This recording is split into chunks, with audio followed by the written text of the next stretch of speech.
Hello everyone. Before we start, make sure to like and subscribe to the channel, and leave a comment with where you're from and what time you're watching. That way, YouTube will keep showing you stories just like this one. Now, let's begin. The dental office where I worked part-time had just cut my hours again, and I sat in my car during lunch break staring at the final notice from the power company, trying not to cry. Being a single mom to Lily, my 6-year-old, meant I couldn't afford to fall apart, not when she needed stability more than anything after the divorce that had cleaned me out completely 8 months earlier. Every paycheck disappeared before it even hit my account.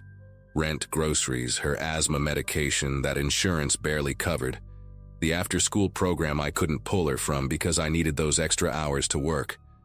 I'd already sold everything worth selling, had swallowed my pride and asked my parents for help until they couldn't give anymore, had maxed out credit cards I'd never be able to pay back. That afternoon, sitting in that stuffy car with the windows cracked because I couldn't waste gas running the AC, I finally opened the link my coworker Jasmine had texted me weeks earlier. She'd called it a sugar baby website, had sworn her cousin made enough in 3 months to pay off her student loans, and though everything in me screamed this was wrong, dangerous, degrading, I kept thinking about Lily's disappointed face when I told her we couldn't afford new school shoes yet. Spent a week just staring at the blank profile page before finally filling it out one night, after Lily had fallen asleep clutching her favorite stuffed rabbit, the one with the missing eye she refused to let me replace. The photos I uploaded were modest, just me in regular clothes. Nothing provocative because I told myself I was looking for financial help, not selling my body. There was a difference. There had to be a difference. Within days, my inbox filled with messages that ranged from disgusting to desperate. Married men sending explicit photos, college kids pretending to be rich, obvious scammers promising thousands for just my bank details. I was about to delete the whole account when Gregory's message appeared. Properly punctuated, respectful, asking if I'd like to meet for lunch at Bellanova, this Italian place downtown I'd only ever walked past. His profile showed a professional headshot, corporate-looking, the kind of photo you'd see on a company website, and he claimed to be a venture capitalist who traveled frequently for work. Something about the formality of his approach made me feel less like I was doing something seedy, more like this was just a business arrangement between adults. So I agreed to meet him that Saturday while Lily was at her father's for his weekend visitation. Gregory looked exactly like his photo, maybe even better. Early 40s, silver streaks through dark hair that was perfectly styled, wearing a navy suit that probably cost more than my monthly rent. He stood when I approached the table, pulled out my chair, and immediately handed me a menu while mentioning he'd already ordered us a bottle of wine, but I should feel free to get whatever I wanted. Before our appetizers arrived, he placed a thick envelope beside my water glass, said it was to help with whatever was most pressing, no strings attached, just one parent helping another. Inside was $3,000 in hundreds, crisp and new like they'd come straight from the bank. I tried to push it back, told him we hadn't discussed any arrangement yet, but he waved me off and said consider it a consultation fee, that he understood the courage it took for me to even show up. We talked through lunch about normal things. He asked about Lily's favorite subjects in school, shared stories about his teenage nephew who lived in Seattle, mentioned his ex-wife had custody of their son, but that the boy was in college now studying engineering. The arrangement he proposed seemed almost too good to be real. $5,000 a month deposited directly into my account, plus he'd cover any emergency expenses that came up.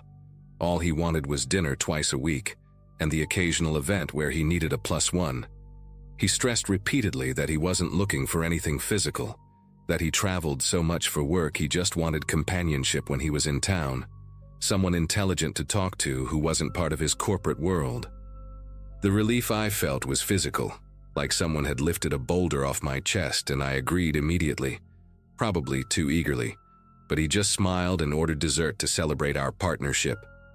That first month was exactly what he'd promised. Dinners at quiet restaurants where we talked about books and movies, one charity gala where I wore a dress he'd sent to my apartment, and the money appearing in my account like clockwork every 2 weeks. He never tried to kiss me, never made inappropriate comments, never even asked to come inside when he dropped me off, just waited in his black Audi until I was safely through my front door before driving away. The only strange thing, and I barely noticed it at first, was his scheduling quirk. He would only meet me after 8 p.m., always insisting it had to be when Lily was already asleep. He said he didn't want to complicate things, that keeping our arrangement separate from my parenting was healthier for everyone involved, which made sense to me at the time. I'd put Lily to bed by 7:30, wait for the babysitter to arrive, then meet Gregory wherever he'd chosen for the evening. He knew so much about children, would ask specific questions about Lily's development, her favorite foods, whether she was hitting her milestones properly, if she had any allergies or medical conditions I worried about. I thought it was sweet how interested he was in my life as a mother, how he'd light up when I showed him photos of her at the school play dressed as a sunflower, or videos of her losing her first tooth. He even started sending extra money specifically for her. Ballet lessons, new clothes, a tablet for educational games, always with notes saying every child deserved these opportunities. By the second month, little things started adding up in ways that made my chest tight with unease, though I kept dismissing them as paranoia. The babysitter mentioned once that she thought she'd heard someone walking around outside while I was gone, but when she looked, no one was there. Lily started talking about a nice man who waved at her from across the playground, but she couldn't describe him beyond saying he dressed like the dads at pickup time. Then there were the gifts that would appear, a new doll on our doorstep with no delivery label, a music box playing a lullaby I'd never heard, children's books that would show up in Lily's room that I didn't remember buying. Gregory always had explanations when I mentioned these things, probably Amazon mixing up deliveries, maybe her father dropping things off. Kids imagine things all the time. He'd change the subject to ask what Lily's bedtime routine was like, if she was a heavy sleeper, whether she ever woke up in the middle of the night, and stupid me, I answered everything because I thought he was just being thoughtful. Last Friday was when everything went to hell, though it started like any other night we'd planned to meet. I'd given Lily her bath, read her 3 stories from her favorite book about a brave little mouse, and tucked her in with Mr. Bunny, making sure her nightlight was positioned just right so the stars it projected covered the ceiling completely. She'd been extra clingy that evening, kept asking me to check her closet twice, said she felt like someone had been in her room, but I figured she was just overtired from field day at school. I kissed her forehead, told her I'd be in the living room all night working on my computer, which was technically true since the babysitter would be using my laptop while I was gone. The babysitter called to cancel at the last minute. Her car had broken down, but I didn't want to cancel on Gregory since he'd already made reservations at this new French place that had a 3-week wait list. I figured Lily would sleep through the night like she always did, and I'd only be gone 2 hours tops, so I set up the baby monitor app on my phone and slipped out once I was sure she was deeply asleep. Dinner with Gregory felt different from the start. He kept checking his phone, barely touched his food, and his questions were more invasive than usual. He wanted to know if I'd ever had Lily tested for her IQ, if she'd shown any special talents, whether she remembered her dreams in detail. When I tried to change the subject, he grabbed my wrist, not hard enough to hurt, but firm enough to make me stop mid-sentence, and said we needed to leave right now, that he'd settle the bill later. In the car, he was silent, driving faster than usual, taking turns that weren't heading toward my apartment. I kept checking the baby monitor app on my phone, watching Lily sleep peacefully in the green-tinted night vision, until we pulled up to my building anyway, just from a different direction. He said he wanted to come up just for a few minutes, that there was something important we needed to discuss about our arrangement. Everything in my gut screamed no, but he was already out of the car, already at my building's entrance, already typing in the door code that I'd never given him. I ran after him, my heels clicking against the lobby tile, trying to keep my voice calm as I told him we could talk tomorrow, that I was tired, that I needed to check on Lily. He didn't respond, just walked straight to the elevator and pressed the button for my floor. The 4th floor, which I'd also never told him. My heart was hammering so hard I thought it might break through my ribs, but I kept telling myself, maybe the doorman had mentioned it, maybe he'd seen it on a package delivery, maybe there was an explanation that didn't involve him stalking us. The hallway to my apartment felt endless, each step echoing like a countdown, and when we reached my door, he stood aside and waited for me to unlock it, his face completely blank, no trace of the charming man who'd taken me to lunch all those weeks ago. I fumbled with my keys, dropped them twice, my fingers numb with dread, and when I finally got the door open, the apartment was dark except for the glow from Lily's nightlight down the hall. I flipped on the living room light, turned to tell Gregory he needed to leave, and that's when I saw he wasn't behind me anymore. He was already in my apartment, had somehow moved past me in those few seconds, and he was sitting in the dark corner of the living room where I usually put Lily's toy basket. The shadows cut across his face in sharp angles, and in his hands, in his hands he was holding Mr. Bunny, Lily's special rabbit, the one she couldn't sleep without, the one that should have been in her bed with her right now. He turned it over slowly, examining the missing eye, running his fingers along the worn fur where Lily held it every night, and when he finally looked up at me, his expression was completely serene, like this was the most natural thing in the world. "She has excellent taste in companions," he said quietly, his voice different now, softer but somehow more frightening. "I've been watching her sleep sometimes, when you're in the shower or distracted with your phone. She looks so peaceful, doesn't she? Like a little angel. I've been thinking about what kind of father I'd be to a child like that." The room tilted, my vision blurred at the edges, and I gripped the door frame to keep from collapsing as the full weight of what he was saying crashed into me. Every maternal instinct in my body ignited at once, burning away the fear and replacing it with something primal and violent.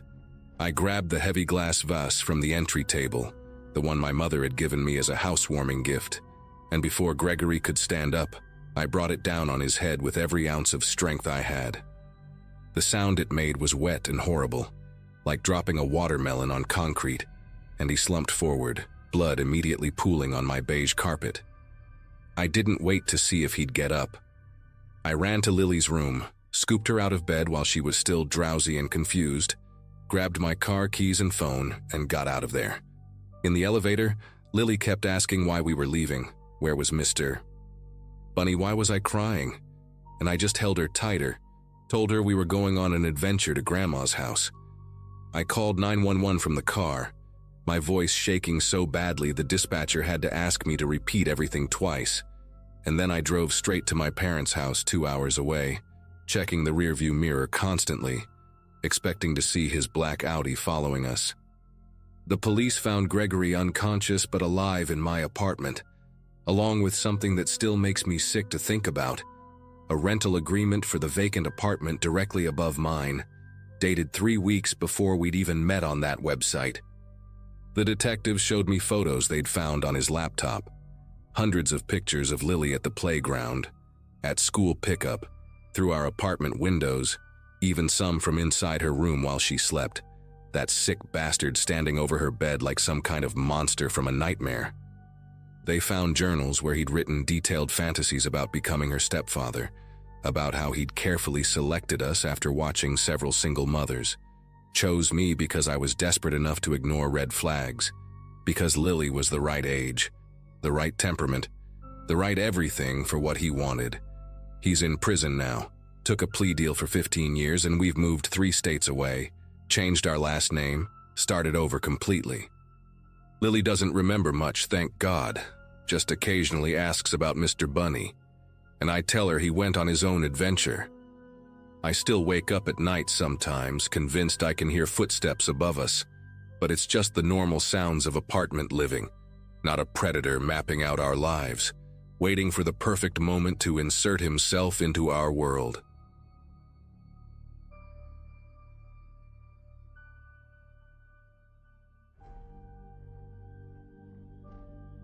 My student loans had hit $40,000 by the time Robert messaged me on that website. 23 years old with a business degree that got me nothing but a barista job, barely covering rent on a studio apartment. 4 months into our arrangement, everything seemed perfect. He was 52, owned several tech companies, needed someone for dinners and events maybe twice a month. 2,000 after each date, always respectful, never pushing boundaries. Early October, he invited me to his lake house for a weekend to discuss something more permanent, maybe paying off my loans entirely. We drove 3 hours north of Chicago, way up into Wisconsin, where the trees were already turning gold and orange. He kept describing the place during the drive: private beach, boat dock, wine cellar he'd had specially built. Robert picked me up in his silver Mercedes on a Friday afternoon, and honestly, excitement was all I felt about the whole weekend ahead. He'd shown me photos of the cabin before. Though calling it a cabin was ridiculous, the place looked massive with floor-to-ceiling windows facing the water. My suitcase had my best outfits, thinking we might hit some fancy restaurants nearby. Something seemed different about him, though, more talkative than usual, his fingers drumming constantly on the steering wheel.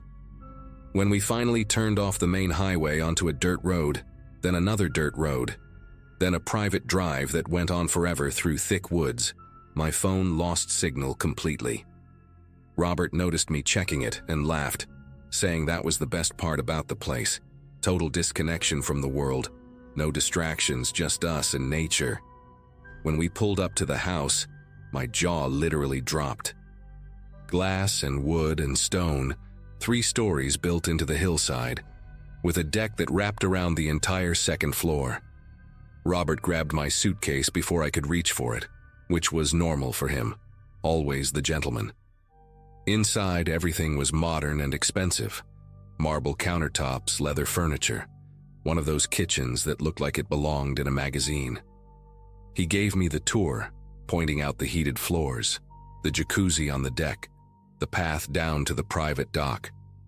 My room was on the 3rd floor, huge with its own bathroom and a view of the lake that went on forever. He put my suitcase in what looked like a closet, saying he'd had it converted to a special storage area with climate control for guests' belongings. Said the humidity from the lake could damage leather and certain fabrics. Then he closed it with this electronic keypad lock, punching in numbers too fast for me to catch. "Don't worry about unpacking now," he said when I reached for the closet door. "Let's have some wine first, watch the sunset. You can settle in later." His hand on my lower back guided me toward the stairs, firm but not aggressive. Down in the kitchen, he opened a bottle of something French and expensive, while I stood at those massive windows watching the sun paint everything gold. He handed me a glass, then raised his own for a toast. "To new beginnings," he said, maintaining eye contact longer than usual. After the second glass, my head felt fuzzy, which was weird because I could usually handle wine pretty well. Robert suggested I might want to rest before dinner, said he'd made reservations at a place about 20 minutes away. But when I went back upstairs to change, the keypad on the closet wouldn't respond to any combination I tried. Robert appeared in my doorway while I was pressing random numbers, leaning against the frame with his wine glass still in hand. "Problem?" he asked, and something about his tone made my chest tighten. I explained I needed to change for dinner, kept my voice light, and laughed about forgetting the code already. He walked over slowly, took his time punching in the numbers while his body blocked my view. "There you go," he said, opening it just wide enough to pull out one dress, not the one I wanted, and then closing it again before I could grab anything else. "This one will be perfect for tonight," he said, holding up a red dress I'd never worn for him before, something lower cut than I usually chose for our dates. When I reached for the closet door again, he stepped between me and it. "Actually, there's been a change of plans. The restaurant called about some kitchen issue. We'll just eat here instead." My phone was in that closet, in my purse, along with my wallet, my car keys, everything except the makeup bag I'd carried in separately.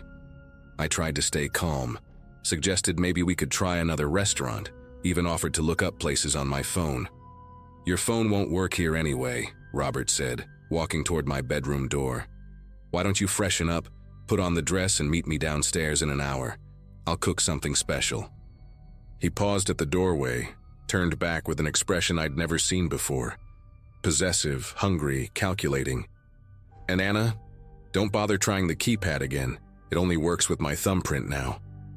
The door clicked shut behind him, and I heard something that made my whole body go rigid. The unmistakable sound of a lock turning from the outside.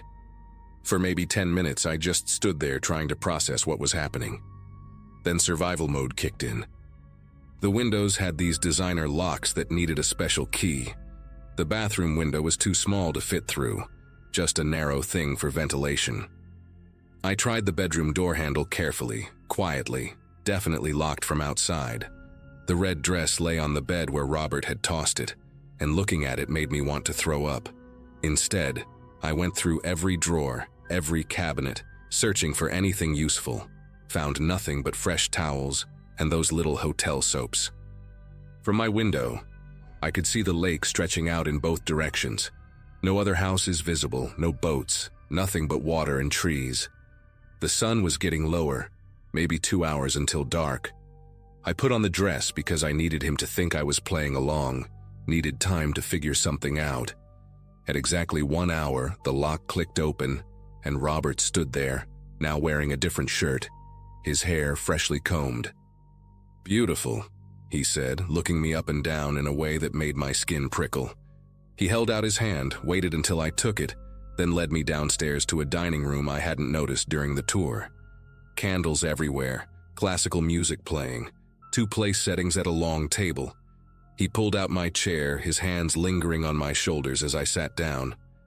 "I've been planning this weekend for months," he said, pouring more wine despite my untouched glass from earlier. "You're special, Anna. Different from the others. They always disappointed me in the end, but you understand what this is about. The transaction, the honesty of it." He set a plate in front of me, steak, bloody, even though he knew I liked mine well done. "Eat," he said, not a request, and sat across from me with his own plate. Every bite felt like swallowing concrete, but I forced myself to cut the meat, to chew, to swallow. Robert watched every movement, sipping his wine, occasionally reaching across to touch my hand. "Tell me," he said suddenly, "what did you think would happen this weekend? Really think?" I gave him the answer he wanted to hear, that I'd hoped we could take things to the next level, that I was grateful for his generosity. He smiled, but it didn't reach his eyes. "Honesty, Anna. I thought we had that." He stood up, walked around the table to stand behind my chair. His hands settled on my shoulders, thumbs pressing into the base of my neck. "You thought you'd get a big payday. Maybe 50,000? 100? Enough to disappear? Start fresh somewhere?" His grip tightened slightly. "But that's not how this works. When I pay off your debts, you become mine, exclusively, permanently. Here at the lake house where no one will bother us." "I need to use the bathroom," I managed to say, my voice steadier than I felt. He released my shoulders, stepped back to let me stand. "Down the hall, second door," he said, then grabbed my wrist as I passed. "Don't do anything stupid, Anna. There's nowhere to go. The nearest neighbor is 8 miles through forest. The lake is 43 degrees this time of year. Hypothermia sets in within minutes. Your phone, your keys, your ID, all locked away safe. Just accept this." In the bathroom, I locked the door and ran the water to cover any noise. The window was painted shut, I discovered, probably had been for years. The medicine cabinet had nothing useful, just basic toiletries and some prescription bottles with Robert's name. Under the sink, behind old cleaning supplies, my fingers found something that made my heart race. A cell phone, ancient, probably a flip phone from years ago. The battery was dead, but the charger was coiled up next to it, probably forgotten by some contractor or previous guest. I plugged it in behind the toilet where it couldn't be seen from the door, turned off the water, flushed for show, and went back out. Robert was waiting in the hallway, had moved from the dining room without making a sound. "Feeling better?" he asked, and guided me to the living room where he'd lit a fire. He positioned me on the couch, sat too close, his arm across the back of the cushions behind me. For 2 hours he talked about his vision, how I'd live here full-time, how he'd visit on weekends, how perfect it would all be. His hand played with my hair while he spoke, twirling strands around his fingers. Around 11, he finally said I must be tired, walked me back upstairs. "Get some rest," he said at my bedroom door. "Tomorrow we'll go out on the boat, just the two of us. The lake is beautiful in the morning." The lock clicked again after he left. I waited until 3 a.m., listening for any movement in the house. Nothing. Back in the bathroom, the phone had charged enough to power on. 1 bar of signal, barely there, flickering in and out. My fingers shook as I dialed 911. It rang once, twice, then connected. 911, "What's your emergency?" I whispered everything as fast as I could. "Kidnapped, lake house in Wisconsin, 3 hours north of Chicago, off Highway 47, held against my will." The dispatcher kept asking for an exact address, but I didn't know it. I described the private road, the silver Mercedes, Robert's full name from those prescription bottles. She said they'd trace the call, send units to check all lake properties in the area. Then I heard footsteps in the hallway. Heavy, slow, they stopped right outside the bathroom door. The handle turned. "Anna?" Robert's voice was calm, which was somehow worse than anger. "What are you doing in there at 3 in the morning?" I shoved the phone under towels beneath the sink, praying it wouldn't make noise, and flushed the toilet. "Sorry," I called out, making my voice groggy. "Wasn't feeling well. That wine hit me hard." I opened the door to find him fully dressed, wide awake like he'd been waiting. He studied my face for a long moment, then pushed past me into the bathroom. He looked around, behind the shower curtain, in the medicine cabinet under the sink. His hand stopped inches from the towels hiding the phone. Then he straightened up, turned to face me. "If you're sick, you should have told me. I have medicine in my room." He took my arm, not gently, and walked me back to my bedroom. "Try to sleep," he said. "And Anna? Next time you need the bathroom at night, knock on my door first. I'll escort you." This time, when he locked me in, I heard him drag something heavy in front of the door, furniture scraping against wood. Dawn came slowly, gray light creeping across the lake. Around 7, I heard sirens in the distance, getting closer. Robert's footsteps pounded up the stairs and the door flew open. He'd removed whatever he'd used to block it. "Get dressed, now." Jeans and a sweater, something casual. His face was composed, but his eyes were wild. "We're going for a boat ride, just like I promised." When I hesitated, he grabbed my arm hard enough to bruise. "The police are coming because some neighbor reported a break-in down the shore. They're checking all the properties.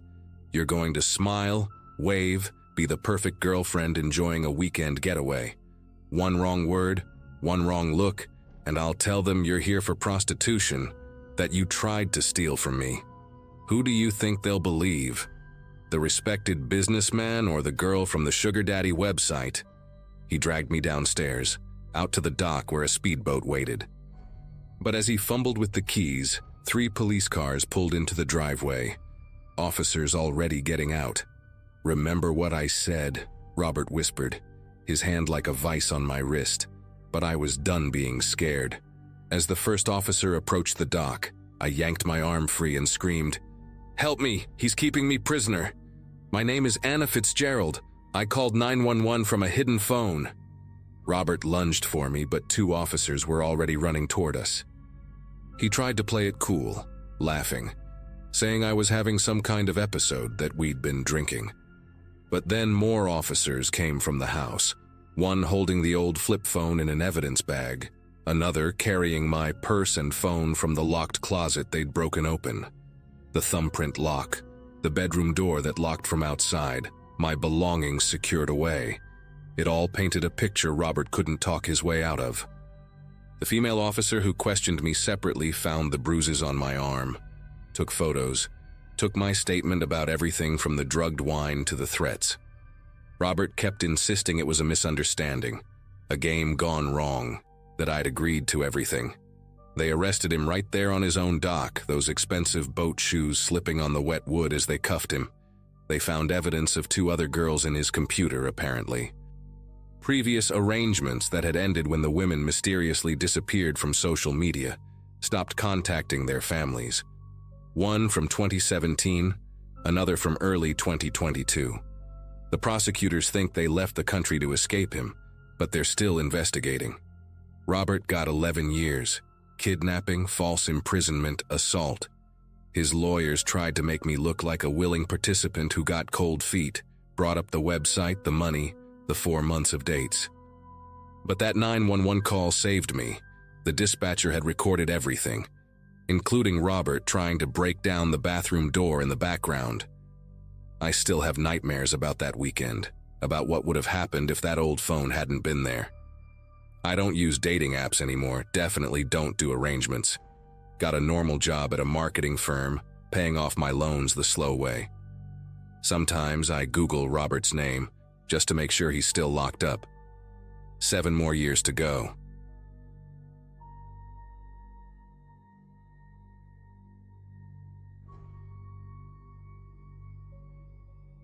The rent was 3 months overdue when I finally made the decision that changed everything. I was 26, living in Portland, working 2 jobs that barely covered groceries, let alone the mounting bills that kept sliding under my door. My roommate had bailed 2 months earlier, leaving me with a lease I couldn't afford and a pride I couldn't swallow. That Wednesday afternoon in November, sitting in my car during my lunch break from the diner, scrolling through my phone with greasy fingers that smelled like bacon and coffee, I found the website. It promised mutually beneficial arrangements between successful gentlemen and ambitious women. The testimonials showed girls my age talking about paid-off student loans, shopping sprees, monthly allowances that exceeded what I made in 3 months. I remember staring at my reflection in the rearview mirror, at the dark circles under my eyes, at the uniform shirt with the permanent coffee stain near the collar, and thinking maybe I deserved better than this endless grind. His profile stood out immediately, not because of the usual flashy photos or bragging about yacht parties, but because of how ordinary he seemed. Nathan called himself a discreet professional who valued privacy above all else. His message was polite, almost formal, suggesting we meet at the Marriott downtown for coffee in their lobby. He was 43, divorced, owned several medical supply companies across the Pacific Northwest. The photo showed a clean-shaven man with graying temples and the kind of boring, expensive clothes that wealthy people wear when they don't want attention. That first meeting lasted exactly 1 hour. He ordered black coffee, asked about my situation without judgment, and laid out terms like he was negotiating a business contract. $3,000 a month for weekly meetings, always at hotels. He traveled constantly for work, he explained, and found hotels more convenient than maintaining an apartment. He had specific requirements. I needed to dress professionally, but not provocatively, arrive exactly on time, and most importantly, never discuss our arrangement with anyone. The way he counted out $500 bills as a good faith advance right there at the table, sliding them across in a leather portfolio like we were closing a real estate deal, made everything feel legitimate, almost respectable. The first 2 months were exactly what he promised. Every Friday at 4 o'clock, I'd walk into whatever upscale hotel he'd chosen. The Hilton, the Sheraton, always somewhere with valet parking and marble lobbies. He'd text me the room number an hour before, always a suite on a high floor. We'd talk about my week while he poured wine I pretended to know the names of. Then we'd have sex that was mechanical but not unpleasant, like a dental cleaning you schedule twice a year. He never stayed the night, always leaving by 7 with an envelope on the nightstand containing exactly $750 in cash. I told myself it was just another job, easier than scrubbing tables or pretending to laugh at customers' jokes. The money transformed my life. I caught up on rent, fixed my car, even started a savings account for the first time since college. My mom noticed I seemed less stressed during our weekly phone calls, and I made up stories about getting promoted at the diner. The change started on a Friday in January, our 9th meeting. Nathan had booked a corner suite at the Regency, fancier than usual, with a separate living room and floor-to-ceiling windows overlooking the river. He seemed different that day, checking his phone constantly, getting up to peer through the peephole whenever someone walked past in the hallway. When I asked if everything was okay, he smiled in this weird, tight way and said his business partners were in town for a conference. That should have been my first real warning. But the envelope that night had an extra $500 with a sticky note that said, "For being patient with my mood." I remember standing in the hotel bathroom afterward, counting the bills twice, thinking how that extra money meant I could finally get my wisdom teeth removed. While I was getting dressed, I noticed his laptop was open on the desk, showing what looked like multiple video feeds, just black squares with timestamps at the bottom. When he saw me looking, he snapped it shut so fast he almost caught his fingers, then made some joke about boring security footage from his warehouses. 2 weeks later, everything unraveled. Nathan had texted me about meeting at the Grandview Hotel, a place we'd never been before. The suite was massive, almost apartment-sized, with a kitchen, 2 bedrooms, and this strange industrial feel, exposed brick walls and metal fixtures that seemed more like a converted loft than a hotel. Nathan was already there when I arrived, sitting on the leather couch with a glass of whiskey, wearing the same navy suit he always wore on Fridays. But something was different about the room's layout. There were mirrors everywhere, not just the normal bedroom and bathroom ones, but decorative mirrors on the walls, a mirrored coffee table, even mirror tiles above the bed that I'd never seen in any hotel before. He kept talking about how this was their premium designer suite, how he'd pulled strings to get it. While he was in the bathroom, I went to plug in my phone and noticed the outlet near the bed was brand new, like it had just been installed. The paint around it was still slightly tacky, and there was drywall dust on the carpet underneath that housekeeping had missed. I don't know what made me look closer at that outlet. Maybe just boredom, or that nagging feeling you get when small details don't add up. The faceplate was slightly crooked, and when I touched it, it shifted. Behind it, barely visible through the screw hole, was a tiny red light, no bigger than a pinhead. My chest got tight and I started checking the other outlets, the smoke detector, the air vents. The smoke detector had a small black dot in the center that didn't match the model. I knew because my apartment had the same brand. The lamp on the nightstand had a tiny hole drilled in its base, perfectly positioned toward the bed. Even the digital clock had this weird sheen on its display that looked wrong. I found 7 cameras in 10 minutes, and those were just the obvious ones. My phone started recording everything as I walked around the room, documenting each location, trying to keep my breathing steady while Nathan sang off-key in the shower. The mirror above the bed wasn't even a real mirror. When I stood at an angle, I could see through it slightly, like those interrogation rooms in cop shows. There was definitely a room on the other side. The bathroom door opened and Nathan emerged in a hotel robe, still drying his hair with a towel. I was sitting on the couch, fully dressed, my purse clutched in my lap with my phone hidden inside, still recording. He asked why I wasn't comfortable yet, and I told him I wasn't feeling well.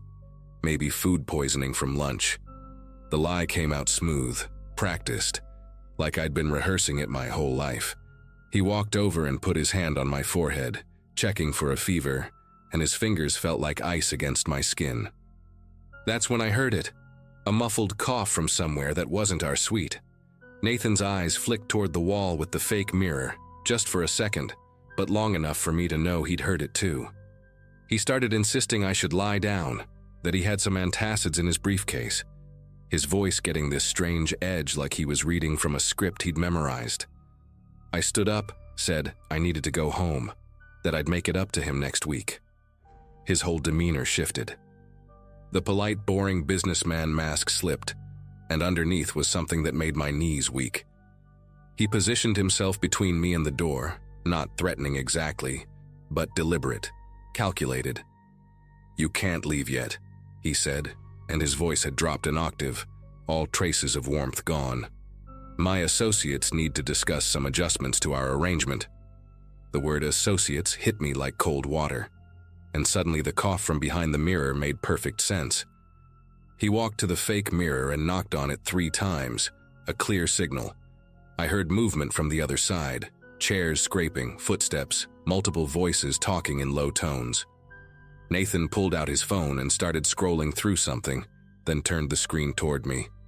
It was a video of me from 3 weeks ago, undressing in a different hotel room, shot from an angle I now realized matched a wall sconce I'd never paid attention to. He had dozens of thumbnails, all different dates, all me. "Here's what's going to happen," he said, sitting down across from me like we were negotiating a raise. "The monthly amount stays the same, but you'll be seeing a few of my associates too. Nothing you haven't done before, just a wider client base. If you refuse, these videos find their way to interesting places. Your mother's Facebook, your employer, that community college where you're taking night classes." He knew about the night classes. I'd never told him about those. My throat felt like someone was squeezing it, and I could hear my pulse in my ears as the voices behind the mirror got louder, discussing me like I was a business acquisition they were evaluating. I stood up slowly, my legs shaking so bad I had to grip the arm of the couch. "I need to use the bathroom," I said, surprised at how calm my voice sounded. Nathan looked annoyed but nodded, probably figuring I had nowhere to go from there. In the bathroom, I locked the door and immediately opened my phone. My fingers kept missing the buttons as I tried to think through my options. Calling 911 felt impossible. What would I say? That I was a sex worker being blackmailed? I could already imagine the judgment, the questions, my mother finding out anyway. Then I remembered something from a self-defense class I'd taken in college. Sometimes the best weapon is unexpected chaos. I turned on the sync full blast, then started my live stream on Instagram. I had maybe 300 followers, mostly old friends and co-workers, but it was better than nothing. "Hey everyone," I whispered to the camera. "I'm at the Grandview Hotel, room 1247. If something happens to me, Nathan Carlisle from MedTech Solutions is responsible. There are cameras hidden in the rooms here, and there are men watching from room 1248 or 1249. I sent the same message to my roommate from 2 months ago, my sister in Denver, even my ex-boyfriend who still had me on Facebook. Then I flushed the toilet, ran the shower, and screamed, 'Fire!' at the top of my lungs. The thing about yelling fire in a hotel is that people react faster than if you yell, 'Help!' I kept screaming it over and over, while pounding on the bathroom door from the inside. Within seconds, I heard commotion in the hallway, doors opening, voices asking what was happening, someone yelling about calling the front desk. Nathan was pounding on the bathroom door, trying to shush me, but I just screamed louder, throwing in smoke inhalation coughs for effect.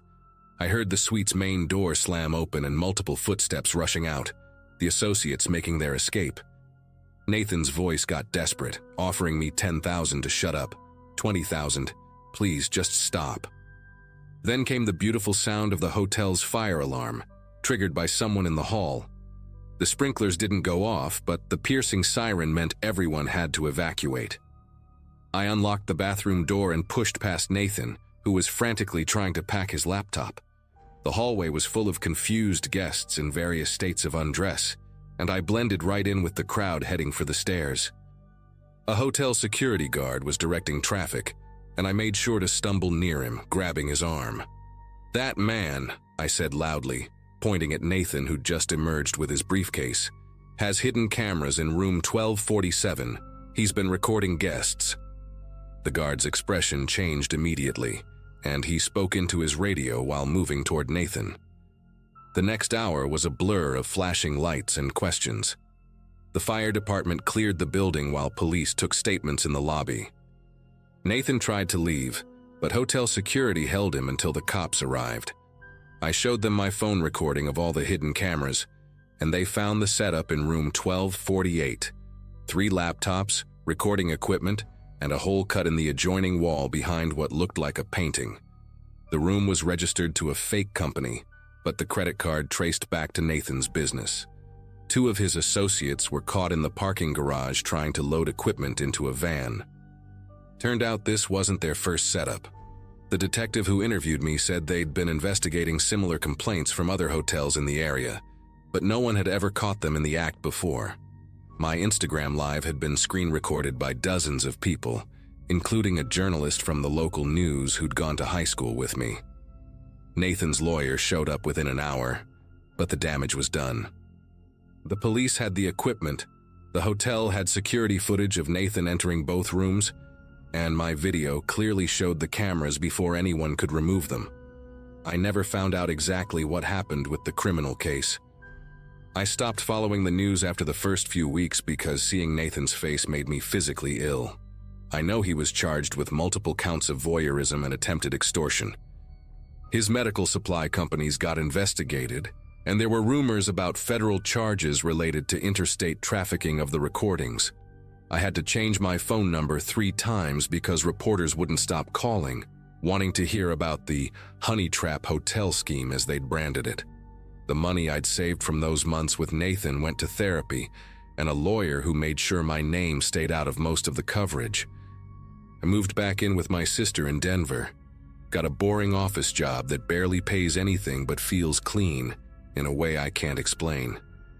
Sometimes I wake up at 4 a.m. convinced there's a red light blinking somewhere in my room, and I have to check every outlet, every smoke detector before I can fall back asleep. The detective called me 6 months later to say Nathan took a plea deal, 7 years, but probably out in 4 with good behavior. She also mentioned they'd found recordings of 14 other women, some going back 3 years. Most of them never knew they'd been filmed at all. I was the only one who caught them, she said, like I should be proud of that. I guess in a way I am, but mostly I just feel lucky that my instinct to cause chaos saved me from whatever they'd planned in that room. I still can't stay in hotels, and I cover my laptop camera with tape, but at least I can pay my rent without wondering what it's really costing me.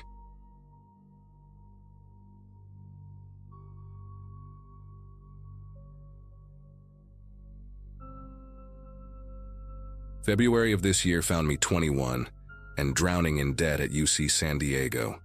Between tuition, rent for my shoebox apartment in Pacific Beach, and trying to survive on ramen and peanut butter sandwiches, money was beyond tight. Every shift at a campus coffee shop, every freshman I tutored in calculus, every twice-weekly plasma donation, it all went straight to keeping me housed and enrolled. My roommate Brad had bailed the month before, leaving me stuck with double rent payments, and eviction notices were starting to pile up under my door.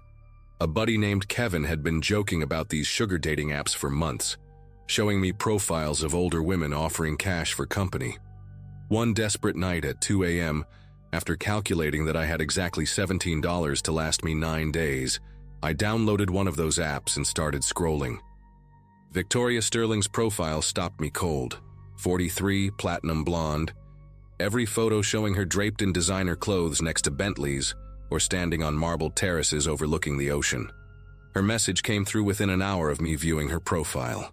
Not the usual "hey cutie" garbage, but actual questions about my mechanical engineering courses, about the robotics project I'd mentioned in my bio.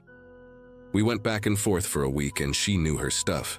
Turned out she'd invested in several tech startups and actually understood what I was studying. When she suggested dinner at the Grand Del Mar Resort that Friday, my gut told me something was different about this one. The menu prices online made my eyes water, but then she Venmo'd me $500 for gas and something appropriate to wear.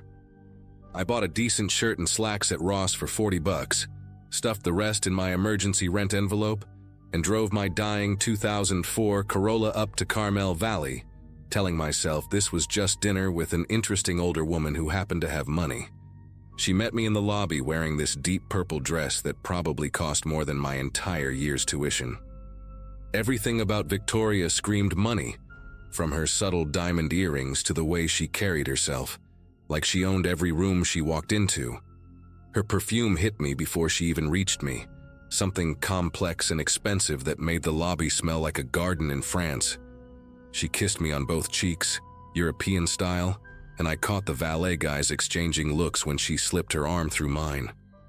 During dinner, she ordered for both of us in perfect French, chose a wine that cost $300 a bottle, and kept touching my hand while asking about my family, my dreams, my plans after graduation.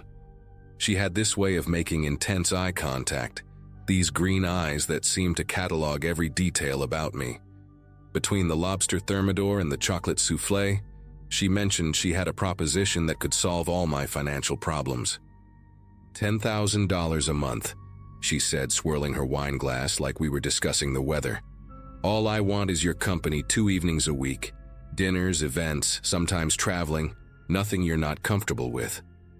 My fork literally stopped halfway to my mouth. 10 grand would change everything. I could finish school without stress, maybe even help my mom with her medical bills. Victoria smiled at my obvious shock, reached into her Hermes bag, and pulled out an envelope. Inside was $2,000 in cash. "Consider this a signing bonus," she said. "My driver is outside. Why don't we go for a ride and discuss the details?" Red flags should have been going off, but all I could see was green. The color of money, the color of her eyes, the color of the escape route from my miserable financial situation. Her driver was this massive guy named Dmitri, probably 6'5", with a neck thicker than my thigh, and hands that could palm a basketball.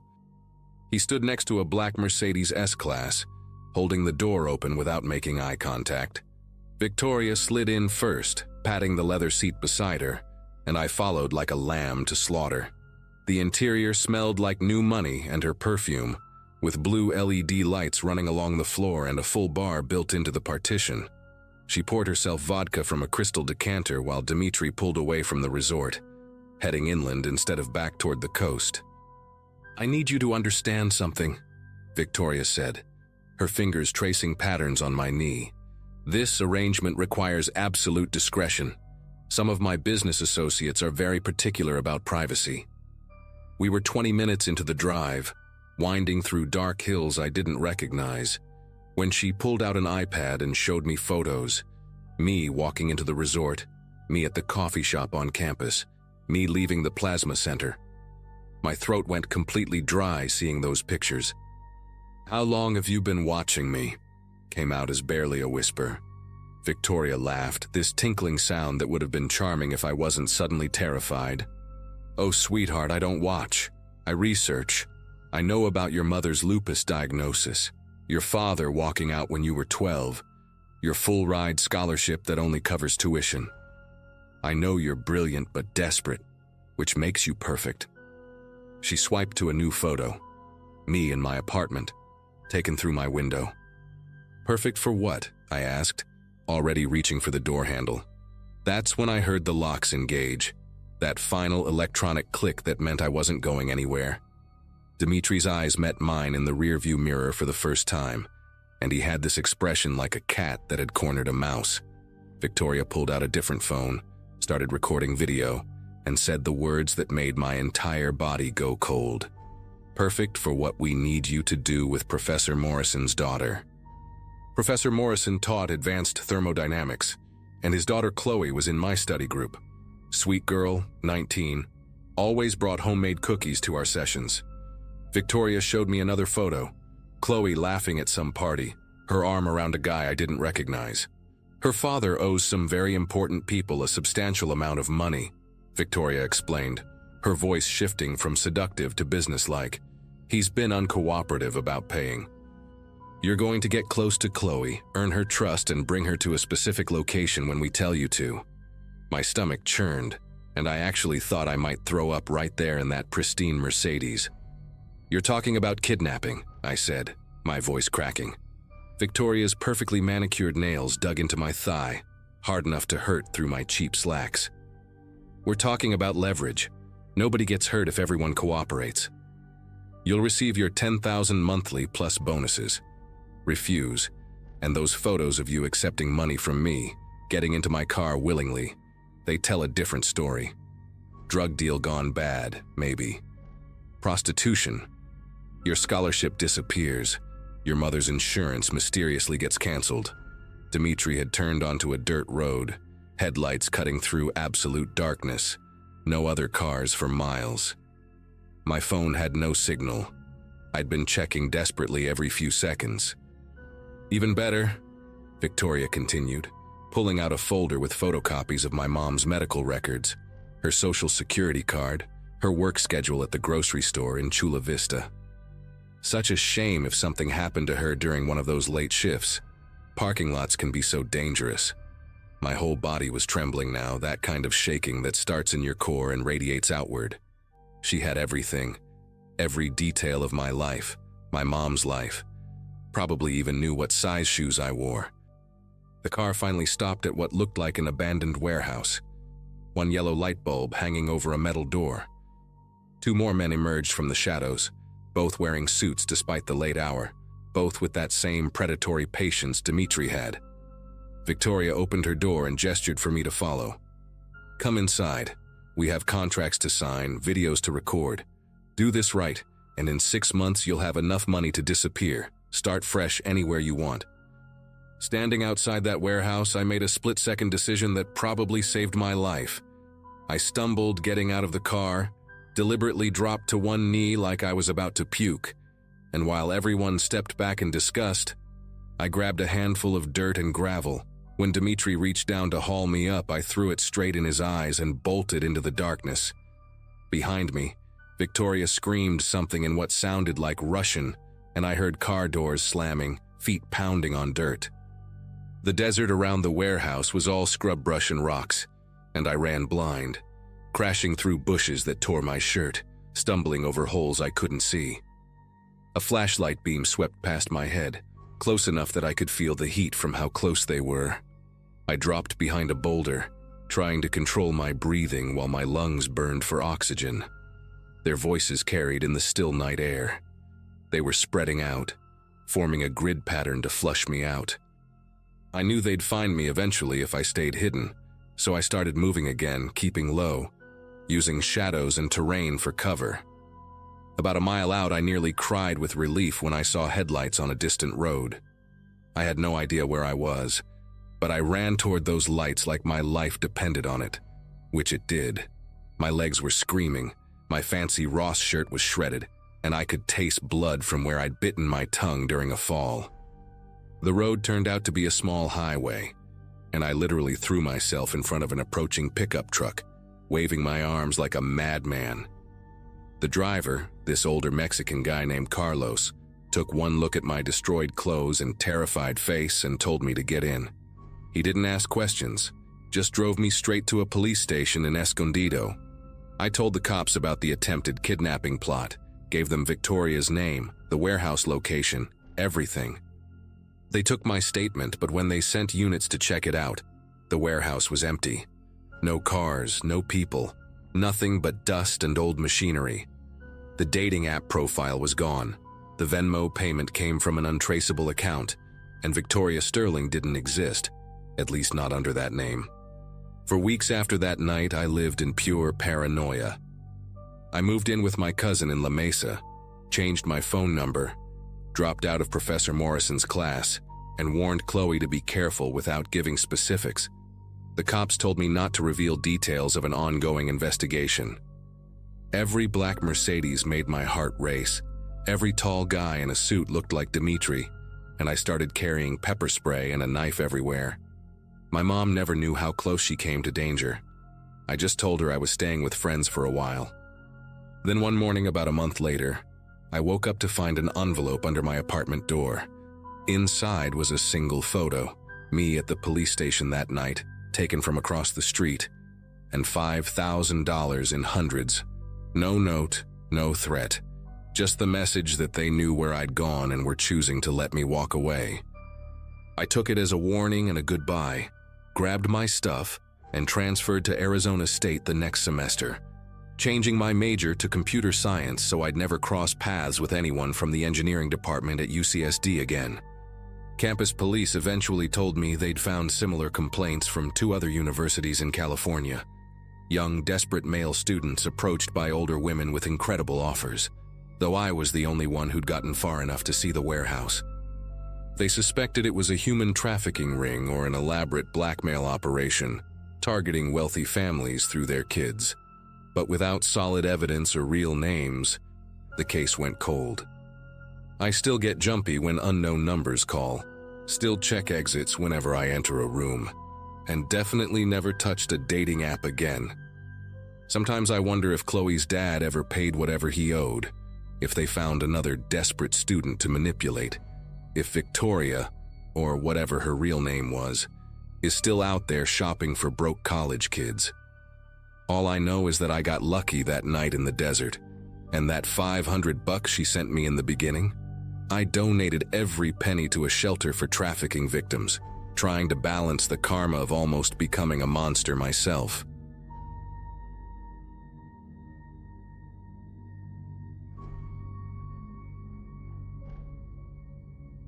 Friday nights at the Velvet Room meant dealing with drunk executives and their endless corporate war stories.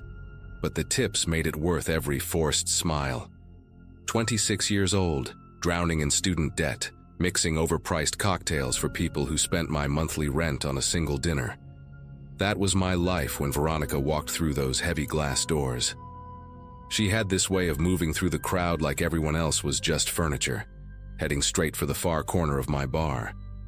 Burgundy dress, diamond earrings that caught the amber lighting, and she ordered a Hendrick's martini with 3 olives, very dry, while sliding her black card across the mahogany counter before I even quoted the price.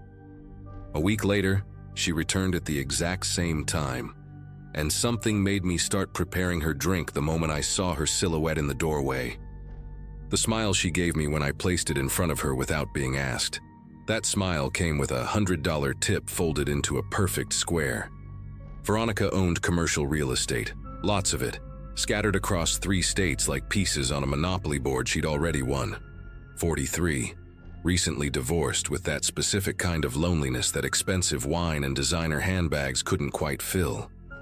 She started as a Friday regular, then added Wednesdays, then Mondays, always claiming the same bar stool, always staying until my shift ended at 2 in the morning.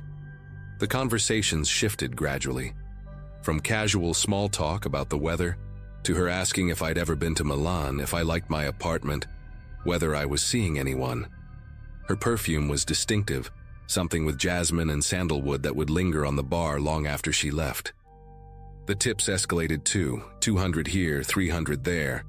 Always in fresh bills she'd pull from a leather wallet that never seemed to empty, pressing them into my hand with her fingers lingering against my palm. Everything changed that night in early March when she waited until the lounge emptied out completely. Just her and me, and the soft jazz playing through the speakers.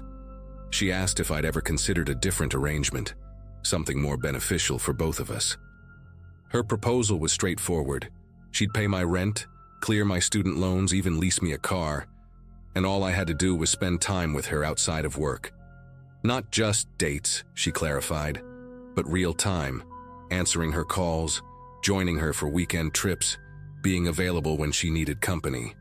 The number she wrote on that cocktail napkin made my throat go dry.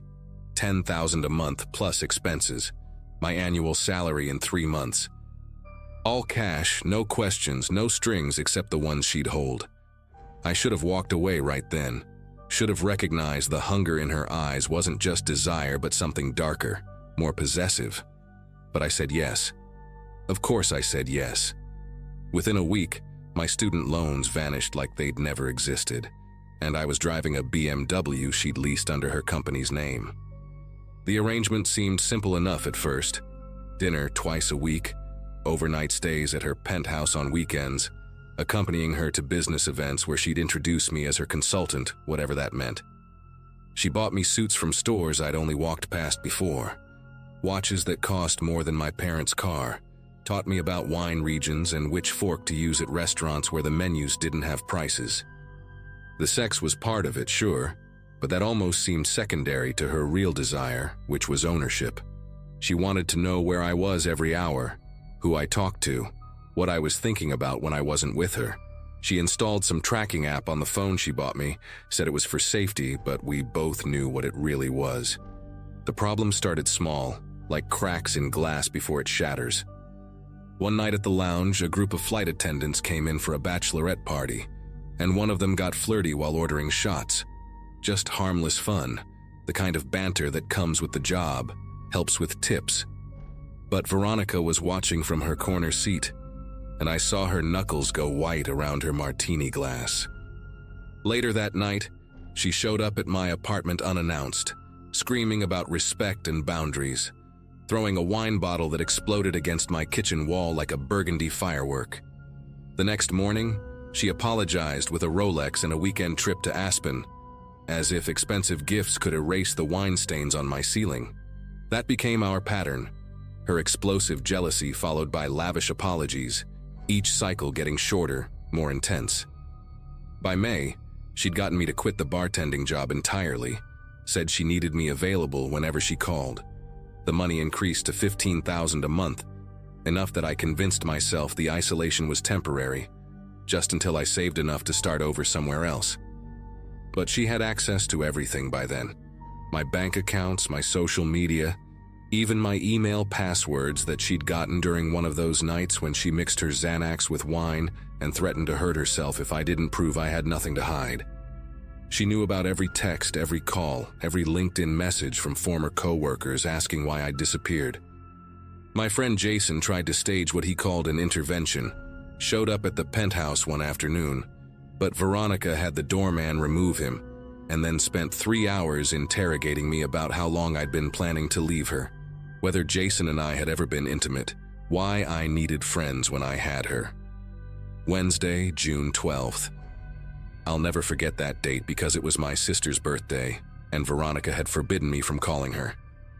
That morning, she found a text from a number she didn't recognize. It was just my dentist's office confirming an appointment, but the receptionist who sent it was named Ashley, and that was enough. Veronica spent the entire day alternating between crying and rage, accusing me of setting up secret meetings, of using dental appointments as cover stories. She called the dental office 17 times, demanding to speak to Ashley, insisting on seeing security footage from my last visit. Around 4 in the afternoon, she seemed to calm down, apologized for overreacting, and suggested we have dinner at her penthouse that night. She even let me stop at the grocery store alone to pick up ingredients for the pasta dish she liked. Standing in that cereal aisle, holding my phone with no missed calls for the first time in months, I actually considered running, just leaving everything and disappearing.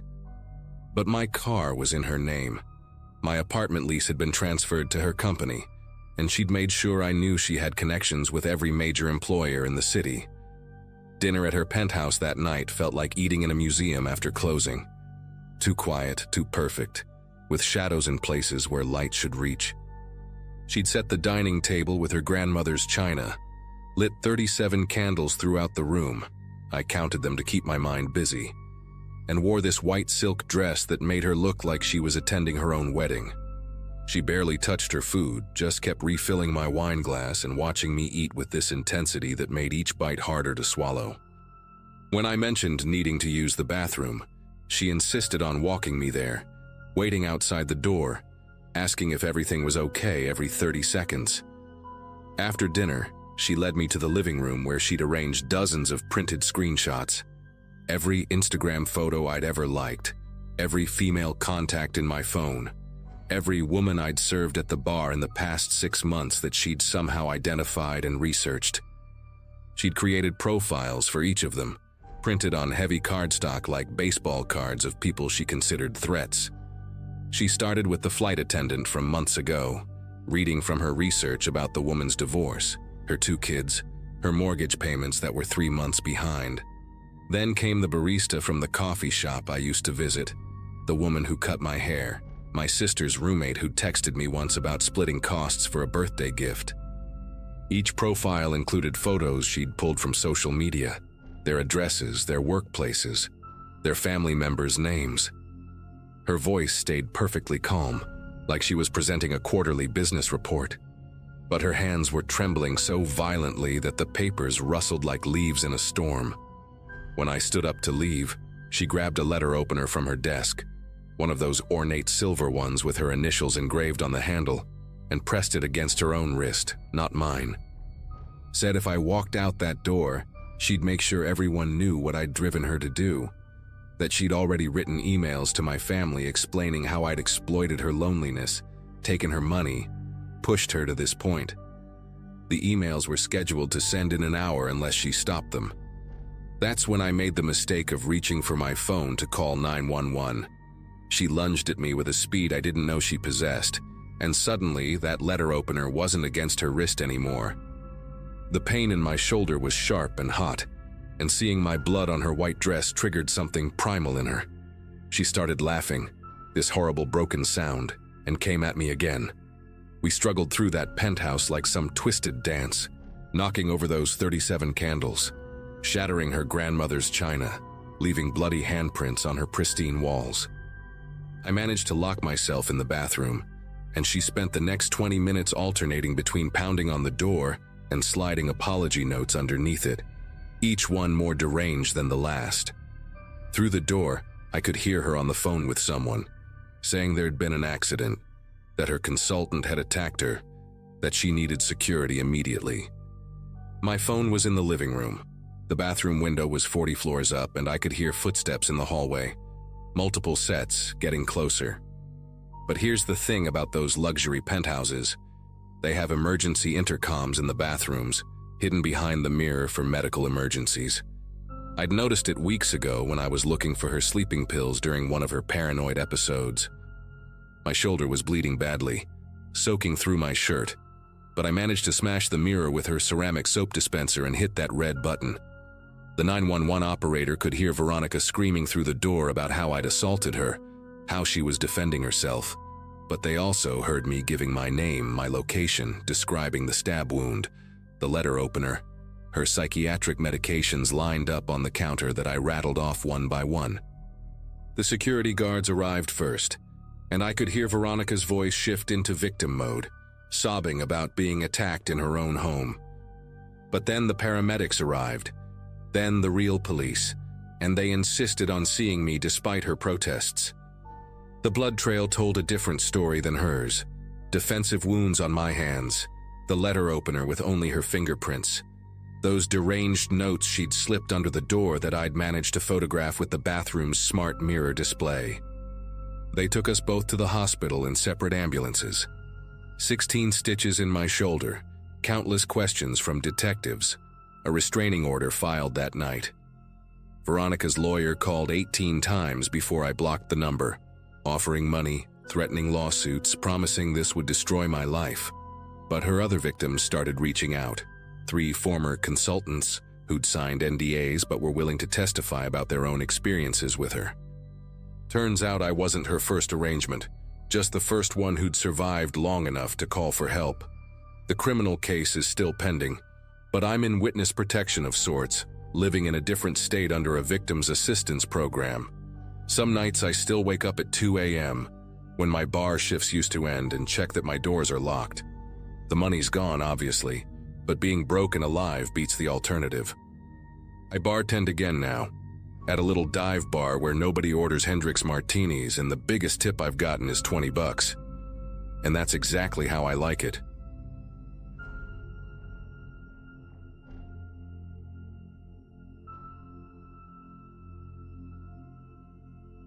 My laptop screen glowed in the dark studio apartment while I scrolled through the Sugar Daddy website for the 5th time that night. 23 years old, studying nursing in Columbus, Ohio, and drowning in bills that my waitressing shifts couldn't touch. That's where life had brought me. Every month became a juggling act between textbooks, groceries, and the $100 rent that had doubled since my roommate moved out 2 months earlier to live with her boyfriend. Creating that profile felt like crossing a line I'd drawn for myself years ago. But desperation has a way of erasing boundaries you thought were permanent. Just temporary, I kept telling myself while uploading 3 photos from my Instagram, picking ones where I looked sophisticated at a friend's wedding. My bio claimed I enjoyed wine tasting and art galleries, 2 things I'd never actually done but figured men on this site would want to hear. Within an hour, 47 messages flooded my inbox, most of them vulgar, direct propositions that made my skin feel dirty just reading them. But one message stood out, from a man whose profile photo showed him on what appeared to be a yacht, wearing a tailored Navy suit that probably cost more than my entire year's tuition. Richard's message read differently than the others. No mention of my body, no crude suggestions, just genuine interest in my nursing studies and an invitation to lunch. 51 years old, owned several medical equipment distribution companies across the Midwest, and wrote with perfect grammar, which somehow mattered to me in that moment. He suggested meeting at a steakhouse downtown the following Saturday, the kind of place with valet parking and leather-bound menus without prices. Richard had already arrived when I walked in wearing my only nice dress, a black piece I'd bought for job interviews, and he stood to greet me like we were old friends, not strangers from a transactional website. Silver hair styled precisely, a Rolex catching the light, teeth so white they seemed unnatural against his golf course tan. Everything about him screamed money in a way that both attracted and repelled me. The waiter knew him as Mr. Hawthorne, pulled out my chair, and Richard ordered for both of us without asking my preference, selecting a ribeye that arrived perfectly pink and vegetables I couldn't even pronounce. Throughout lunch, he asked about my studies, my family back in small-town Indiana, and when I finally admitted my financial struggles, he simply smiled and said we could work something out that benefited us both. After lunch, Richard walked me to my beat-up Honda Accord and handed me an envelope without any ceremony, just pressed it into my palm and closed my fingers around it. "For your textbooks," he said, then kissed my cheek with lips that felt papery and cold. Inside the envelope was $2,000 in crisp $100 bills, more cash than I'd ever held at once, and a handwritten note with his phone number that said, "Dinner Friday," in elegant cursive. My hands trembled as I counted the money 3 times in my car, part of me wanting to drive straight back and return it, another part already calculating how this would cover rent, groceries, and the pathology textbook I'd been sharing with a classmate. I texted him yes that night, and by Friday afternoon a package arrived at my apartment. A red cocktail dress from Nordstrom with the tag still on, $400, along with matching heels and a note specifying he'd pick me up at 7. The dress fit perfectly, even though I'd never told him my size, which should have bothered me more than it did at the time. Dinner happened at his penthouse apartment in the tower downtown, 32nd floor with windows overlooking the entire city. He'd cooked himself, salmon with some kind of glaze, asparagus, and wine that he said came from his personal collection in Napa. Richard talked about his divorce 5 years ago, how his ex-wife got the house in Dublin, but he preferred city living anyway, and mentioned his 2 adult sons who worked in his companies but rarely called. After the 3rd glass of wine, he moved closer on the leather couch, running his fingers through my hair while describing trips he wanted to take me on. Vegas, Miami, maybe even Paris if things went well between us. His touch felt possessive rather than gentle, the way someone might handle an expensive object they'd just purchased. And when he kissed me, his tongue tasted like wine and something metallic. That night he gave me another envelope, $3,000 this time, and made it clear he expected me to be available when he wanted to see me, usually twice a week, sometimes more. For 2 months, the arrangement worked exactly as Richard wanted it to. He'd text me at random hours, sometimes midnight, sometimes during my morning classes, and expect responses within minutes. If I didn't reply fast enough, he'd call repeatedly until I answered. His voice always calm, but with an edge that made my chest tighten.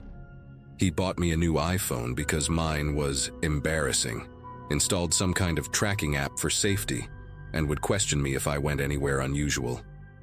My grades actually improved because suddenly I could afford all my textbooks, quit one of my waitressing shifts, and focus on studying. But Richard started showing up at places without warning. The coffee shop where I studied, the gym near campus, even outside my apartment at odd hours just to check in. He'd introduced me to his business associates as his girlfriend, though we'd never discussed being exclusive, and got visibly angry when a male classmate texted about a study group while we were at dinner. Everything shifted the night I told him I couldn't see him that weekend because of midterms. His face went completely still, like a mask had dropped, and he set down his wine glass so carefully it didn't make a sound. "I don't think you understand how this works," he said, voice eerily quiet. "I've invested a lot in you. Your rent, your education, your entire lifestyle now depends on me. You think you can just decide when you're available?" He stood up from the couch, walked to his home office, and came back with a folder containing copies of every check he'd given me, receipts for every gift, even screenshots of our text messages. Apparently, he'd been documenting everything from day one, creating what he called insurance to make sure I understood my position. He calmly explained how easy it would be to tell my nursing school about my side business, how disappointed my parents back in Indiana would be to learn how their daughter was paying for college. The threat was clear without him having to raise his voice once. After that night, I became his puppet on a financial string, answering every text within seconds, showing up whenever he demanded, smiling through dinners where he'd grip my thigh under the table hard enough to leave bruises. He started choosing my clothes, transferring money directly into my account but monitoring every purchase I made, questioning a $5 coffee or asking why I needed tampons when I'd just bought them 3 weeks ago. My friend Megan noticed the designer bags, the new laptop, but also the way I'd jump whenever my phone buzzed, how I'd cancel plans last minute with weak excuses.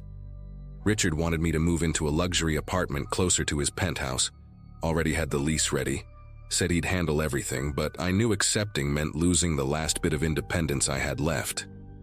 During sex, which had become more frequent and increasingly rough, he'd whisper about how he owned me, how no one else would ever want someone who sold themselves, how lucky I was that he chose to take care of me.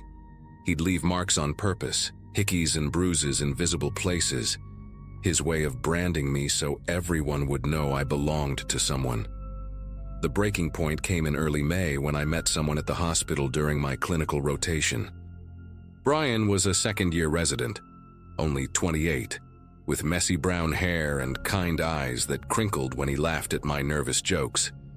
We bonded over terrible hospital coffee and the chaos of 12-hour shifts, and for the first time in months, I remembered what it felt like to have someone look at me like a person instead of a purchase. Brian asked me to grab breakfast after a particularly brutal night shift, nothing romantic, just eggs and pancakes at a 24-hour diner near the hospital. But Richard had been tracking my phone and saw I'd been at an unusual location for 2 hours. The confrontation that evening was volcanic. He threw a wine glass against his apartment wall, screaming about disrespect and betrayal, demanding to know who I was whoring myself out to now. When I tried to leave, he blocked the door, grabbed my wrist so hard something popped, and said if I walked out he'd make sure I never finished nursing school, that he'd destroy my life so thoroughly I'd wish I'd never met him. But I left anyway. Ran out when he went to the bathroom, drove straight to Megan's apartment with nothing but my purse and the clothes I was wearing. She took one look at my wrist, already swelling and turning purple, and drove me to the emergency room where x-rays showed a minor fracture. The nurse who treated me had seen this before, slipped me a domestic violence pamphlet, offered to call the police, but I was too terrified of Richard's threats about nursing school to file a report.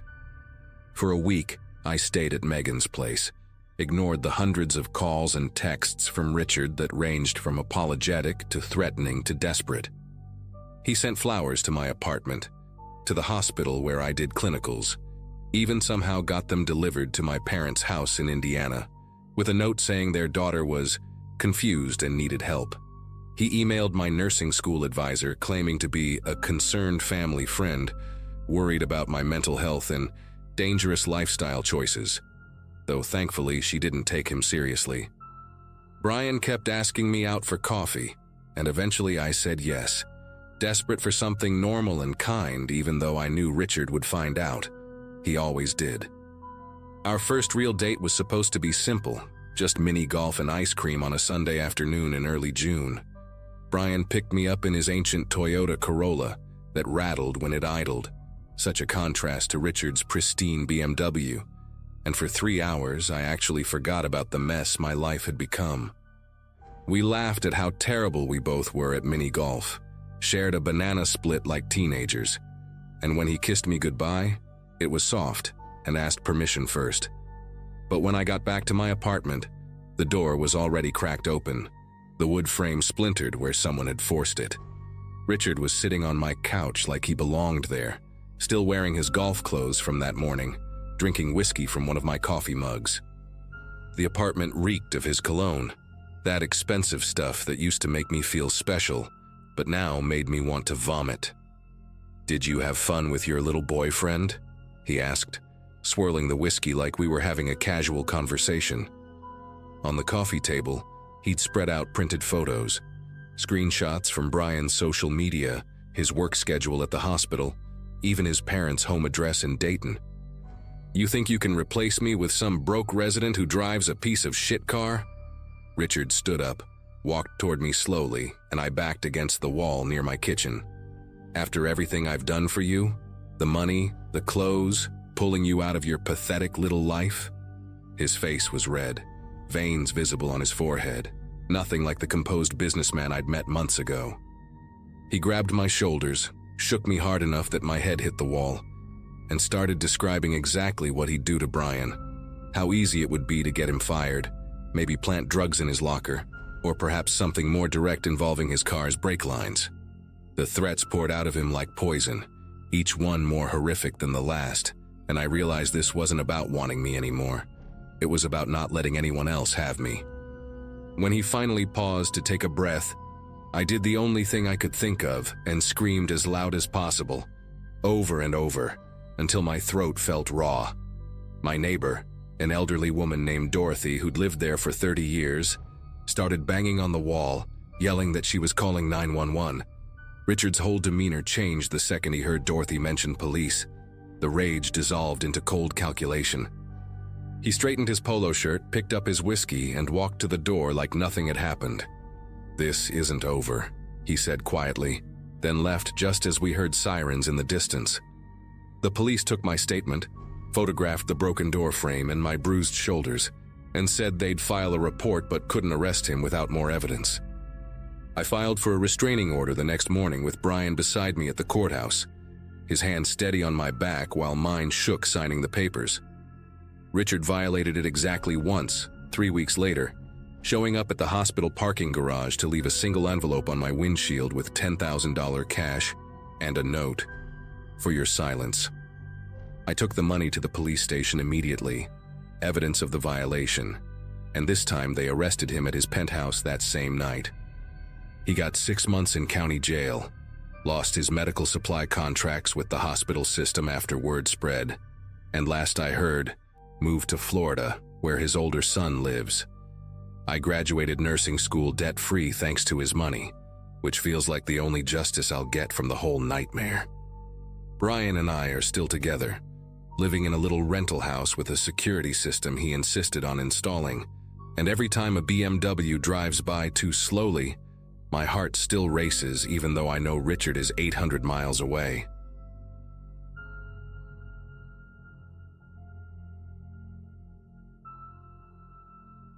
My last year of college was hectic in ways I hadn't expected, juggling classes, a part-time job, and the constant stress of what would come after graduation. Money was always tight, and I made choices I never thought I'd even consider. That's how I ended up agreeing to meet a man through an arrangement site. He was older, polished, and promised nothing more than conversation over dinner at a high-end restaurant. It didn't sound dangerous. Honestly, at that point in my life, it felt like a small risk for some stability. The dinner itself was almost too normal. His name was Daniel, mid-40s, expensive watch glinting every time he raised his glass. The restaurant smelled of roasted garlic and leather seats polished with care, the kind of place I'd never walk into on my own. He asked about my classes, laughed at my sarcastic comments, and ordered for both of us like he'd done it 1,000 times. I remember thinking he seemed practiced, like he'd taken other girls here before. Still, nothing about the night felt threatening, until it came time to leave. When I pulled out my phone to call a rideshare, Daniel waved it off with a chuckle. He leaned across the table, saying he'd never forgive himself if he let me ride home alone that late at night. His voice carried the kind of authority that didn't leave room for argument, but I still hesitated. I'd learned to trust my instincts, and something about the insistence nagged at me.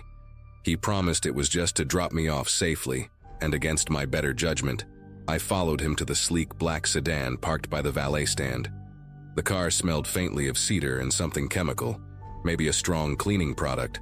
The leather seats were cold against my skin as I buckled in. At first, he drove like anyone else, smooth, cautious, making small talk about the city lights flickering past the windshield. I remember staring at the digital dashboard clock, relieved that it wasn't too late. But when we reached the intersection where he should have turned toward my apartment, he kept going. The locks clicked down with a sharp mechanical sound, and I realized I couldn't open the door. I tried to laugh it off at first, telling him he'd missed the turn. He didn't respond, just tightened his grip on the steering wheel. The city streets began thinning out, familiar shops and gas stations replaced by warehouses with boarded-up windows. My chest tightened as I asked again where we were going. Daniel's jaw flexed, but he kept his eyes on the road, silent as if my words weren't worth answering. That silence was worse than anything he could have said. I pressed at the lock with my thumb, knowing it was useless, but panic makes you test things anyway. The windows were tinted darker than I realized, making the empty streets outside feel even further away. I considered calling 911, but the thought of him hearing me and snapping before I could explain made my fingers hesitate. Every block we passed, the lighting grew dimmer, fewer signs of life like he had planned this route ahead of time. "Daniel, this isn't the way," I finally said louder than before. My voice cracked, and that's when he turned to look at me for the first time since we left the restaurant. His eyes didn't blink, didn't soften, didn't even acknowledge fear. He just smiled faintly, and then faced the road again, tapping his index finger against the wheel in a steady rhythm. It was deliberate, like a signal meant only for himself. I remember gripping the side of my seat so hard my nails dug into the leather. Then he spoke, and it was almost worse than the silence. "You'll understand soon," he said, calm, as if we were still chatting over dinner. No anger, no rush, just certainty. The car rolled through another intersection, past a flickering streetlight that lit up a rusted chain-link fence and graffiti-tagged buildings. I realized if I didn't act soon, I might not get another chance. The problem was, I had no idea what I could actually do locked in that car with him. My heart pounded so loudly, I thought he could hear it over the hum of the engine. I spotted a red light ahead, and realized it might be my only chance. Without thinking twice, I reached into my bag, pulled out the heavy metal keychain I carried, and slammed it against the window. The sound wasn't loud, but it was enough to make him whip his head toward me. His hand shot out like he was about to grab my wrist, but the light turned green at that exact second, and the car behind us honked impatiently. That split moment gave me courage I didn't know I had. I screamed at the top of my lungs, pounding the window with my fists, hoping someone, anyone, would notice. Daniel cursed under his breath, trying to quiet me down, but the distraction caused him to hesitate just long enough for me to hit the unlock button on my side. I hadn't realized it would work while the car was in gear, but somehow the door popped open. I flung myself out before he could stop me, stumbling onto the pavement, skin scraping against the rough asphalt. A couple walking their dog on the corner froze as they saw me tumble into the street. I ran toward them without looking back, gasping for air, shouting that I needed help. Daniel sped off, tires squealing, disappearing into the dark industrial road without another word. His taillights vanished faster than I could process what just happened. The police took my statement, but they couldn't do much with only his first name and a vague profile picture. They told me these kinds of men use fake details all the time, and the car was probably rented. I never saw him again. To this day, I can't step into a stranger's car without feeling my chest tighten, and I've deleted every app that ever made me cross paths with people like him. It was supposed to be a simple dinner. Instead, it became the night I realized how thin the line between safety and danger really is.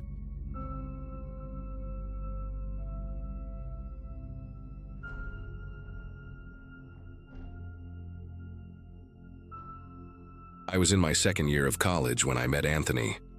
At that point in my life, I was constantly balancing late-night study sessions with part-time shifts at a small cafe.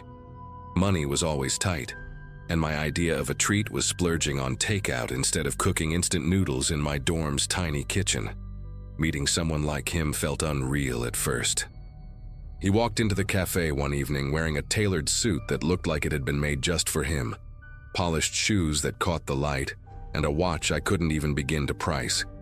When he ordered, his tone was calm, deliberate, like every word had been chosen carefully. What caught me off guard wasn't just the way he looked, but how focused he seemed on me. Instead of scrolling through his phone or tapping impatiently like most people did, Anthony actually asked about my classes, how I managed to juggle work and school, and what I wanted for myself in the future. Nobody ever asked me that while I was behind the counter. By the time he left, he had slipped a $100 bill into the tip jar and told me he'd come back soon. That night I lay in bed replaying every detail of our conversation, wondering how someone like him had even noticed me. He returned 2 days later just like he'd said, only this time he didn't just talk, he invited me out to dinner. I tried to laugh it off at first, but he was persistent without being pushy. The way he phrased it, "Let me take you somewhere you'll never forget," made me feel like saying no would mean missing out on something I'd regret forever. We ended up at an upscale restaurant I had only ever seen from the outside. I remember the linen tablecloths, the quiet piano music, the wine list that had no prices printed beside it. He ordered for both of us with such confidence that I felt like I was watching a scene out of a movie. From that night forward, everything escalated quickly. He sent a driver to pick me up for dinners, surprised me with designer handbags that I knew cost more than my tuition, and once even handed me a small box with a necklace inside. The chain so delicate it sparkled under the dim dorm light when I held it up. He always seemed to know the right thing to say, the right gesture to make. When he leaned in close and told me I deserved more than cheap coffee and endless exams, I believed him. For a while it felt like I was living someone else's life, a version where luxury wasn't something I just scrolled past online. One weekend, Anthony invited me to see his place. I expected a nice apartment, maybe something a little bigger than the cramped dorms and rentals most students lived in. Instead, we pulled up to a high-rise downtown, and the doorman greeted him by name. The elevator ride felt endless, the kind where your ears pop halfway up, and when the doors finally opened, I stepped into a penthouse with glass walls overlooking the entire city. The kitchen island was larger than my entire bedroom, and in the corner sat a grand piano that looked untouched but polished daily. He poured us champagne like it was nothing, and I tried to play it cool even though I was shaking inside from disbelief. The thing was, Anthony never seemed to work. Whenever I asked about his job, he'd brush it off with vague answers like consulting or real estate connections. I told myself it didn't matter. He was generous, attentive, and made me feel like the center of his world. But one night, as we left the penthouse for dinner, I noticed a man waiting by the elevator. He wasn't dressed like the polished professionals I was used to seeing in the building. His jacket was bulky, his stare sharp, and when Anthony saw him, he gave the smallest nod before we walked past. It was subtle, but it lingered with me for the rest of the night. A few days later, he offered to let me borrow one of his cars. I laughed, thinking he was joking, until he led me into a private garage and pointed to a sleek black Maserati. The leather still smelled new, and the dashboard lit up like a spaceship when I pressed the start button. I drove it to campus once, and people stared like I was some celebrity's kid. But when I parked, I noticed something odd, a small emblem on the keychain that wasn't Maserati's logo. It looked custom, almost like a family crest, except it had initials engraved that didn't match Anthony's. When I asked about it, he waved it off, saying it was just a gift from friends. His tone that time was different, tighter, and it stuck with me. The real unraveling began when I decided to surprise him. He had left his phone on the kitchen counter while taking a call in another room, and for some reason, my eyes landed on it. I didn't mean to snoop, but a message lit up on the screen. The shipment cleared. Money will be delivered tonight. My chest tightened instantly. When he walked back in, I pretended not to notice, but for the first time since I'd met him, I felt a distance between us. Every gesture that once felt romantic now seemed calculated. Every gift suddenly had weight, like a chain linking me to something I didn't understand. The breaking point came one evening when Anthony insisted we go to a dinner party with friends. We arrived at a private townhouse on the edge of the city, and from the outside it looked normal, almost quiet. Inside, though, the atmosphere was suffocating. Men in dark suits spoke in low voices around a long table, and every time Anthony introduced me, I caught the way their eyes lingered a second too long, like they were sizing me up. There was no laughter, no casual chatter, just sharp glances and coded remarks I couldn't keep up with. I barely touched the food, my fork resting cold in my hand as I tried to piece together what I had stepped into. Later that night, while Anthony was deep in conversation across the room, I excused myself and slipped into the hallway. That's when I saw an office door slightly ajar. Curiosity got the better of me, and I peered inside. Stacks of cash were piled on a desk, wrapped in rubber bands, next to a black duffel bag unzipped just enough to reveal what looked like a gun handle. My throat tightened instantly. Before I could back away, one of the suited men appeared at the other end of the hallway. He didn't say a word, just stared, his jaw clenched. I hurried back to the main room, my pulse hammering, and Anthony's eyes followed me as if he knew exactly what I'd seen. The ride home was silent until Anthony finally spoke. His voice was calm, almost rehearsed. "There are things about me you don't need to know. Trust me, it's better that way." That sentence cemented everything I had been trying to deny. I realized in that moment that the cars, the penthouse, the gifts, none of it was his. It all belonged to something bigger, something dangerous. When we reached my dorm, he kissed my hand like nothing was wrong, but I barely slept that night. My mind kept circling back to the money, the duffel bag, the men at the table. The very next morning, I packed a bag and left campus early. I told him I had to visit family out of town and blocked his number as soon as I was on the bus. For weeks, I avoided the cafe where we met, stopped going near the high-rise, and even switched my routine just in case. He never came after me, at least not that I know of, but the weight of those weeks hasn't left me. Sometimes when I see a luxury car idling too long near the curb, my chest tightens and I wonder if it's connected to him. I've never told anyone in my real life the full story, but writing it here feels like the only way to let it out.